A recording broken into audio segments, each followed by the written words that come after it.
Der Jahreswechsel steht kurz bevor, traditionell die Zeit des Resümierens und Loslassens zum einen und des Neuausrichtens zum anderen. Warum ist Erdung so wichtig? Diese Botschaft aus der geistigen Welt und zwei weitere erwarten dich in diesem Video. Durch meinen mittlerweile nahezu ununterbrochen bestehenden Kontakt zur geistigen Welt, zum Universum, zu Gott, wie auch immer du es nennen möchtest, erhalte ich natürlich auch ganz viele Botschaften aus der geistigen Welt. Die lassen sich gehäuft aus der letzten Zeit in drei wesentlichen Punkten zusammenfassen. Ein ganz wichtiger ist das Thema Erdung. Erdung versus Flucht in die Spiritualität oder in die geistigen Welten als eine Möglichkeit, all diesen massiven Energien, die uns jetzt erreichen aus dem Kosmos, aus dem Universum, aber auch aus der sich reinigenden Erde an sich, ist der falsche Weg. Wir sind Körperwesen. Darauf hat die geistige Welt mich immer wieder hingewiesen. In unserer Körperlichkeit als Mensch inkarniert zu sein, war unsere Wahl, unsere Entscheidung als Seele.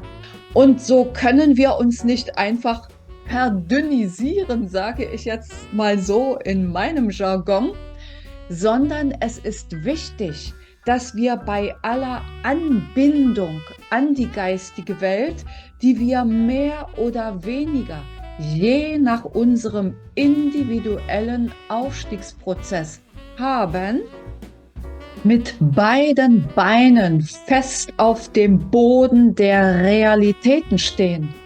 Das heißt, zu uns selbst stehen. Denn das ist die Aufgabe der unteren Energiezentren, der unteren Chakren. Wenn du einen Chakra-Test machst, im Internet gibt es genug davon, dann lässt sich leicht erkennen, ob bei dir eher die oberen Chakren, die für die Anbindung an die geistige Welt überwiegen, und wie es bestellt ist um die unteren drei Chakren, die für deine Erdung sorgen. Erdung kannst du, wenn du merkst, da ist zu wenig da, gut erreichen, indem du dich oft in der Natur aufhältst und mit allen Sinnen wahrnimmst, die Gerüche, die Geräusche, das, was du spürst, auch Essen. Wenn du nicht gerade auf deine Linie achten musst, ist eine gute Idee, um dich zu erden. Oder alle handwerklichen Tätigkeiten, alles, was du mit deinem Körper tust, dient dazu, gut verwurzelt zu sein. Mental kannst du es machen, indem du jeden Tag deinen Körper einfach mal durchscannst. Wo sind Schmerzpunkte? Wo sind Verspannungen? Und schon indem du dich auf deinen Körper konzentrierst und vielleicht auch einfach mal deine Atmung beobachtest, tust du etwas für deine Erdung. Ein weiteres Thema ist Selbstliebe. Wenn du in der Selbstliebe bist, bist du auch in deiner Mitte. Und wir wissen es alle, jemand, der in seiner Mitte ist, den haut nichts so schnell aus dem Außen um. Egal, ob das Mainstream-Medien sind oder ob es Dinge sind in Form von Energien.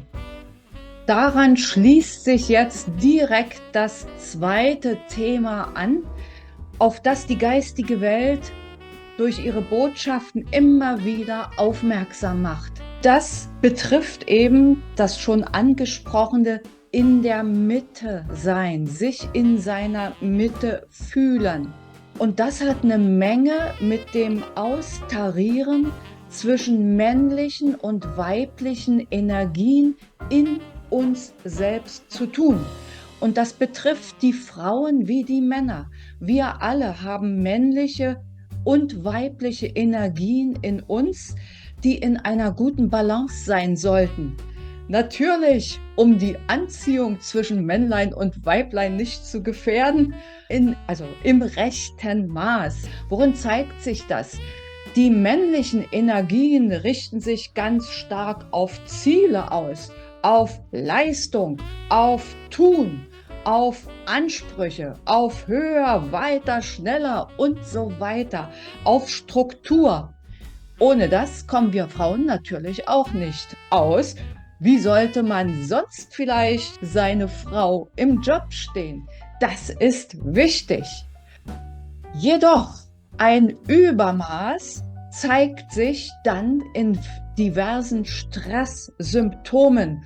Und Burnout ist in unserer leistungsorientierten Gesellschaft ja mittlerweile zu einer Volkskrankheit geworden.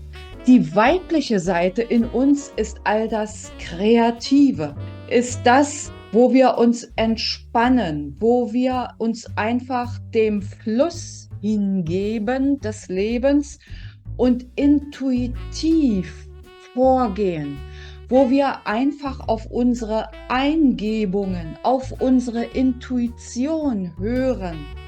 Und das brauchen die Männer genauso wie die Frauen.